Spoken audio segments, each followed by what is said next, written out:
So it is time for us to go ahead and do one of the biggest pack openings we've done all year. If you're new here and up on today's content, make sure you guys go ahead and hit that red subscribe button. Join the kingdom. We had 80 standard packs, so let's aim for 80 likes on this video. We are aiming to pull ourselves Trout or the most expensive Life Series Blue, which I believe is Trout regardless. Now, you can follow me on Twitter, Instagram, at Bhlademyst, same way it's spelled, on the YouTube channel username. Click on the channel, community tab, interact with me there. Click on the channel. Oh snap, Walker Buehler dropped down to Diamond. Interesting. But click on the channel, playlist, pack opening. Watch all the pack openings I've done so far this year. And then last but not least, 4 grams. Now Byron Buxton, that's actually not a bad grab. I'm surprised that they didn't just inflate him to a diamond with the rate of upgrades that they've done this year. Let's see if we can hopefully nab ourselves an expensive blue of some sort, or at least a blue in general, because I mean, come on, if you get yourself 80 packs, it's 1 in 50. We got ourselves nearly, what's 80 divided by 100? 4/5. We got ourselves 4/5 in terms of out of 100 packs, so we should be guaranteed at least one. And when I say that, I mean the probabilities should be in our favor. Nicolas Castellano started off the year very hot. Thought that he could definitely be one of the guys competing for the home run crown, especially playing at Cincinnati, but he just went cold.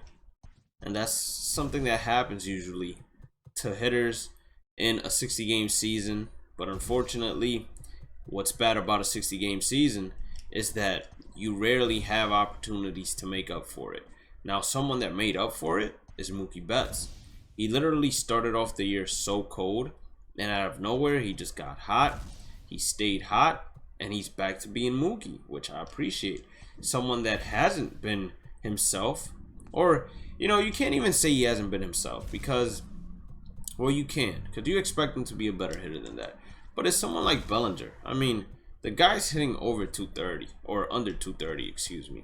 And his power is still there. In a 60-game season, he has currently 11 home runs or somewhere along those lines. So his power is still there. But the contact is just non-existent right now.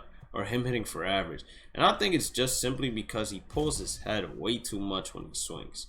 And some people might be like, he won MVP doing the same thing. Does it really matter? Yeah, he won MVP.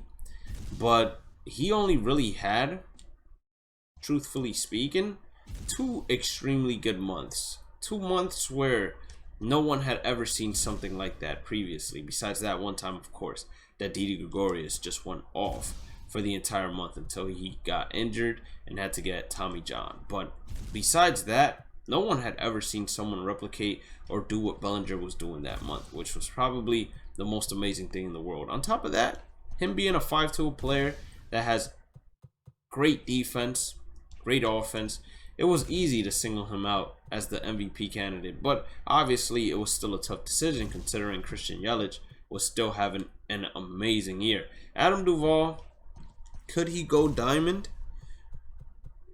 I don't know. I'm going to have to go ahead and do a roster update predictions video. And that should be coming out tomorrow. The crazy thing is, every single year of MLB The Show, if you've been a subscriber since MLB The Show 19, or if you've been a subscriber of mine since all the YouTube channels that I've made and deleted in the past, I always go ahead and do roster update predictions.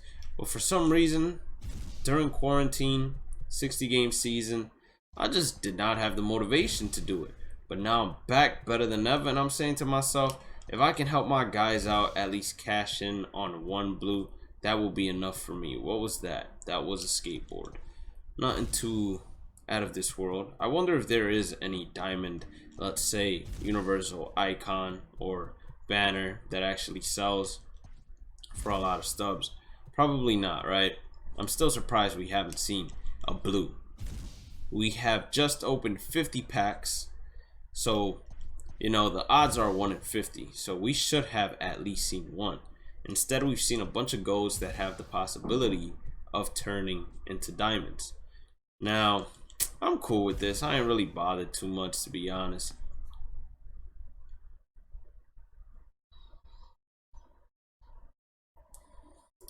I meant to press X, but I was on autopilot. But we'll take 148k without a doubt. And I was just talking about it too. I was saying, look, we've opened over 30 packs, have yet to get ourselves a blue. What is going on? And then look, they reward us with what honestly could easily be the best blue we could possibly get right now, besides Mike Trout, of course.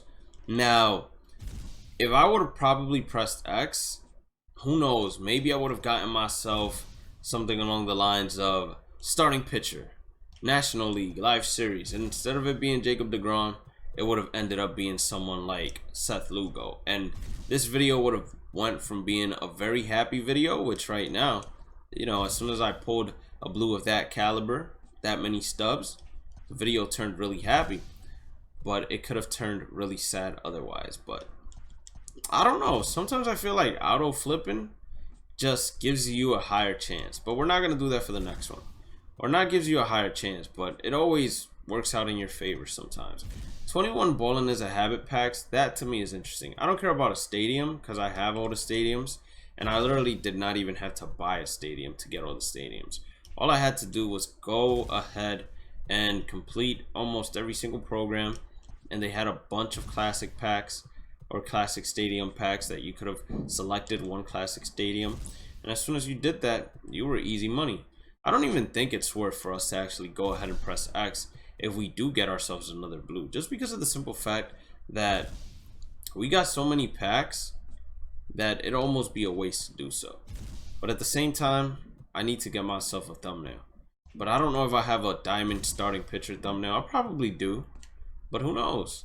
All I know is that we're going to be making big time stubs right now. Especially because Jacob deGrom is a 94 overall as opposed to what he was previously, a 92 overall. And unlike, let's say for example, Garrett Cole, who I'm pretty sure he had dropped down to an 89 and then went back up to 91, Jacob deGrom is not going to get downgraded because the guy is an animal and he continues to pitch like an animal. And unlike Shane Bieber, etc., he did not start off as a low blue. He started off as a high one. So out of 80 packs, we were only able to pull one blue, which I'm fine with because it was a very expensive blue. Let's see what the odds are here. 1 in 15. We had 21, so we should get at least one blue. And look at that.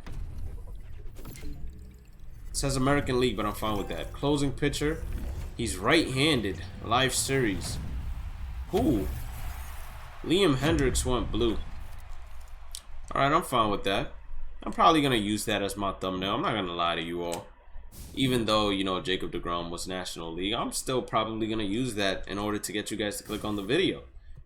And so far, I've made over, I want to say, way over 150k on this pack opening. So this should help me get the 99 overall Trout, hopefully. Help me purchase the last pieces that I need, which are going to be Future Stars cards. Because Team Affinity, I am nowhere near to being done. And I literally have no motivation in this world to grind offline content, especially with an offline grinder series that we currently got going on. Imagine me doing both of them in terms of team affinities. I'd probably end up dead. So we got ourselves one blue at a less than 15 packs, which is pretty good. The odds are in our favor. And then we're getting a bunch of yellows that we can't complain about because that's 1k gold. And I'm most likely not even selling it off, to be honest. I'm most likely just going to exchange most of these yellows into the team affinities. That way I can get the face of the franchise cards and hopefully, oh look at 6 though. Hopefully just easily, I want to say, get that Mike Trout without even having to spend a bunch.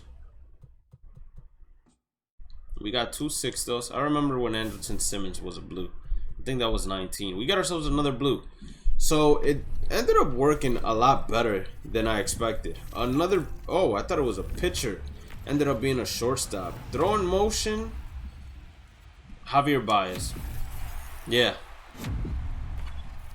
I'm surprised Javi is still a diamond, to be honest. At the rate that he's playing, I'm just surprised they have kept him as a blue. I would think that by now he would drop out of there, but the cover boy usually takes a long time to be downgraded, to be completely honest with you all. I mean, Cody Bellinger though, the fact that he's an 85, the fact that Javier Baez has stayed as a blue, is alarming to say the least. My bad right there in terms of the notification. I currently am following someone because I'm trying to track down that PS5 pre-order. So I make sure the ringer is on. That way, if he says Walmart, Amazon, Best Buy, anybody has a PS5 pre-order, especially the digital, because I can get the disc anytime I want because I'm always on time for that.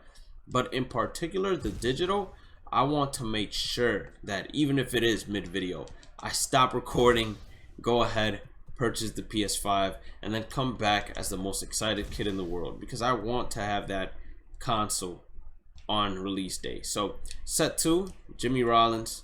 Let's see if we can get ourselves a Jimmy Rollins here. Nothing there except for Zach Britton. Eric Gagne. I want to get the postseason cards more than anything. Got ourselves Nicolas Castellano. Set 8, we get Dale Murphy, all-star version. When was the last time a Dale Murphy card was actually good? Set 11, Christy Mathewson.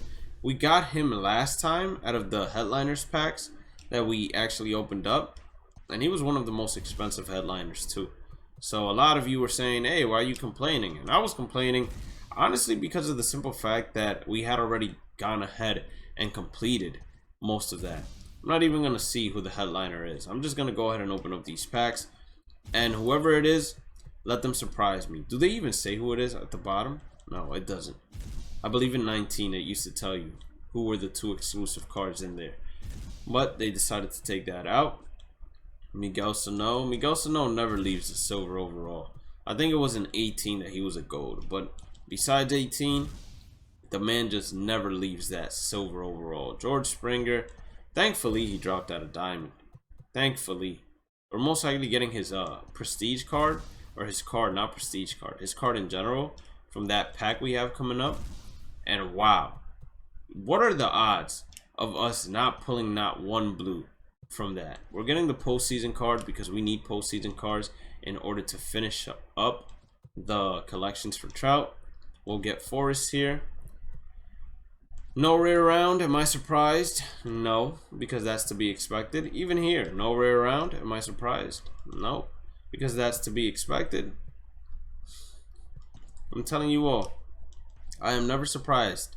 Oh, look at that. Finally, something other than the base round. We got ourselves Zach Greinke. Set 1. Nice. We got ourselves a base round. Just taking Jason Giambi to take Jason Giambi. And then we get ourselves the expensive round. We're going to take Judge. Call it a day here. Most likely sell that Judge off. But it was a great pack opening if you ask me. So make sure you hit that like button, red subscribe button. Don't forget to follow me on all social medias at Bhlademyst. Click on the channel, community tab, interact with me there. Playlist, pack opening if you want to watch all my pack openings. 4 grams. Have a blessed day and night. Stay positive, stay safe, stay blessed. Love you all. Peace out.